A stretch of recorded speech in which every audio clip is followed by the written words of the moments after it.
2026 সালে এই 4টি রাশির ভাগ্য বদলাতে চলেছে। 2026 সালে শনিদেব এই 4টি রাশিকে দিতে চলেছেন প্রচুর অর্থ, ভালোবাসা, প্রেম এবং প্রচুর ক্ষমতা।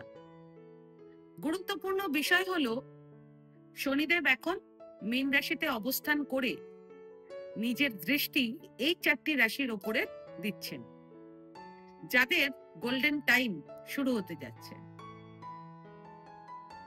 এটি এমন সময় হবে যখন শনিদেব আপনাদের জীবনের সব স্ট্রাগল শেষ করে দেবেন এবং জীবনে আসবে স্টেবিলিটি, সম্মান ও ক্যারিয়ারে উন্নতি। এ সময় শনিদেব আপনাদের কর্মের সম্পূর্ণ ফল দেওয়ার জন্য প্রস্তুত। এই সময়ে আপনারা পাবেন প্রচুর অর্থ লাভ, কোর্ট কেসে জয়, বিদেশ ভ্রমণে সাফল্য এবং জীবনে ও সমাজে স্ট্যাটাস বৃদ্ধি। এবার জেনে নিন 4টি রাশি কি কি। মেষ রাশি, মিথুন রাশি, তুলা রাশি এবং শনিদেবের নিজস্ব রাশি মকর রাশি।